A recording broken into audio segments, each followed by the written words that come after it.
E casos como esse da menina Laura, que assustam pela violência que extrapola aí limites imagináveis, acendem uma luz de alerta. Pois é, só que essa luz de alerta já está acesa há bastante tempo e parece que a nossa sociedade ainda não viu o tamanho desse problema.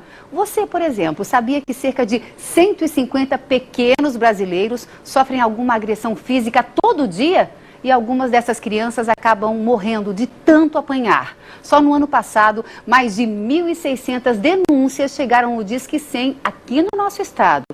A agressão contra a criança é um problema tão grande que ganhou um dia de reflexão. Hoje, sábado, 4 de junho, é o Dia Mundial das Crianças Vítimas de Agressão. Por isso, hoje, vamos juntos refletir sobre isso aqui no nosso Jornal do Almoço. A partir da produção da repórter Ângela Bastos, do Diário Catarinense, desenvolvemos uma reportagem especial em parceria com o DC para falar sobre esse assunto tão importante.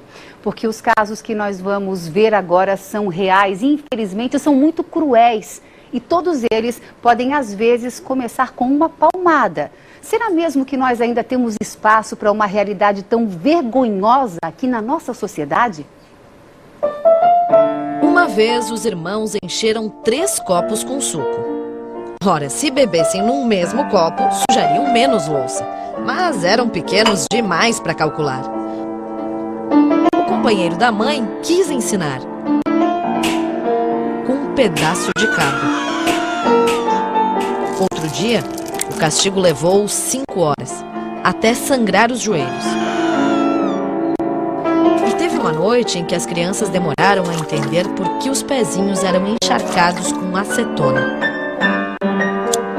Esta história aconteceu em Joinville. Mas teve outra em Balneário Camboriú, do pai que saiu da cadeia e foi logo surrando muito a filha porque descobriu que ela tinha faltado aula. Tem também aquela do casal de Palhoça, que fazia um menino de 5 anos dormir num colchão no banheiro e comer pizza com xixi. Em Tubarão, a mãe e o companheiro dela se revezavam para espancar a menina de 5 anos. E lá ainda teve violência, de onde deveria vir o exemplo. A professora da creche arrancou da cadeira e deu um tapa no rosto do menino de 1 aninho. Todos os dias, 3 crianças apanham em Santa Catarina. Uma barbárie que não escolhe classe social e nem lugar. A menina de 3 aninhos foi vítima em Itapema. Ela nem sempre conseguia segurar o xixi. O namorado da mãe reprimia a malcriação, colocando a criança para dormir com o narizinho encostado na parede. E despertava a menina do soninho da tarde com um copo de água. Achava tão engraçado o tal sustinho que até gravou 7 vezes. É quase sempre assim. A criança sofre maus tratos bem onde deveria receber mais proteção. Para este psicólogo especialista no assunto, existem 2 tipos de agressores. Os que têm patologias, e aí se incluem os alcoólatras, e os que deixam escapar a autoridade.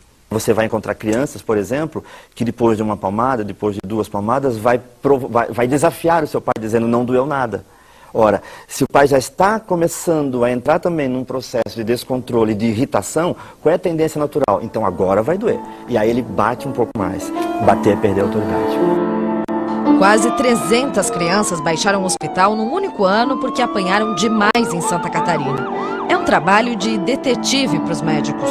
Então ela começa ali com 1 aninho a caminhar. Ah, ela caiu da escada. É compatível, porque realmente ela pode cair da escada com 1 aninho. Só que você não percebeu que tem mais alguma coisa por trás. E o fato é que na emergência nós temos pouco tempo para perceber muitos detalhes. Não é à toa que cada município mantém um protocolo baseado nas orientações do Ministério da Saúde. O documento recomenda, por exemplo, o encaminhamento das crianças para hospitais com médicos, psicólogos e assistentes sociais especializados nesse tipo de atendimento. Mas nem sempre os casos entram pela emergência. E às vezes uma criança vem por tosse. E no meio do atendimento a mãe fala, mas doutor, eu estou preocupada com um detalhe. Eu estou preocupada com uma coisa que não sai da minha cabeça. Ou eu estou preocupada porque hoje veio da escola e eu estou achando estranho.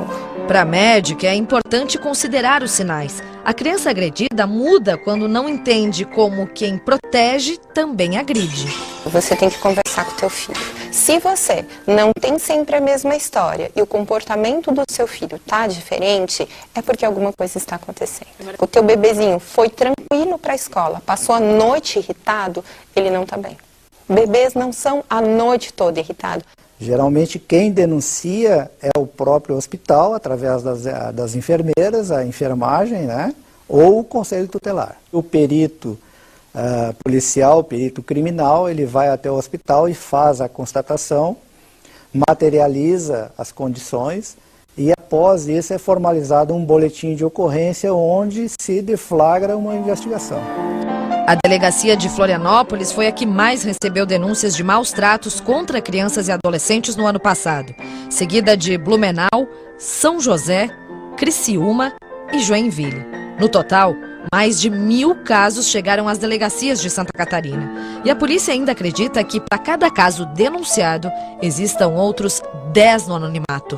O psicólogo policial vai elaborar um laudo e vai dizer ao delegado de polícia: olha, essa criança tem condições de falar, ela tem condições de prestar informações úteis à investigação. Então essa criança é ouvida, geralmente na presença do conselho tutelar. O conselho tutelar acompanha todos os trâmites do hospital à delegacia e pode pedir a retirada da guarda da criança até o julgamento se entender que tem risco de nova agressão. Na justiça, os casos envolvendo violência contra menores passam na frente. Os agressores que mostramos até agora nesta reportagem pegaram cadeia. O artigo 136 do Código Penal determina a prisão de 2 meses até 16 anos para quem colocar em perigo a vida ou a saúde de quem está sob seus cuidados, mesmo que com a intenção de educar. Quando as crianças sobrevivem, podem pagar pelo mau exemplo por uma vida inteira.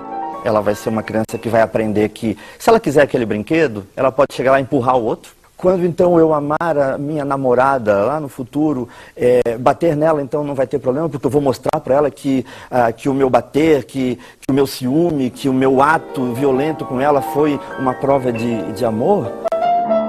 Em Florianópolis, a polícia ainda investiga a morte de um menino de 3 anos. A família conta que ele caiu de uma árvore, mas há suspeitas de que tenha sido empurrado.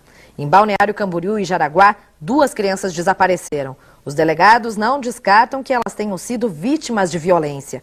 Em Araquari, o Ministério Público indiciou uma mãe e um padrasto porque acredita que eles espancaram uma menina de 3 anos até a morte.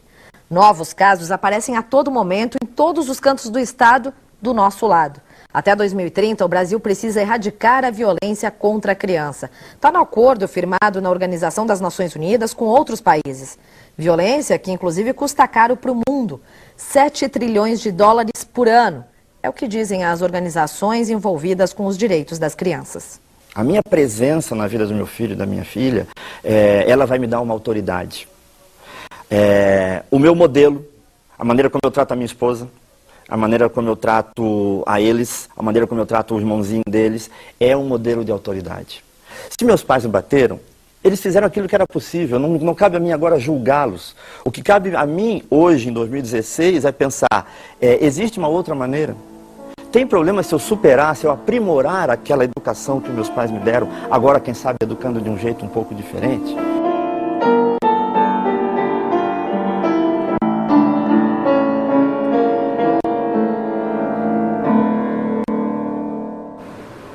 Bater é perder o controle.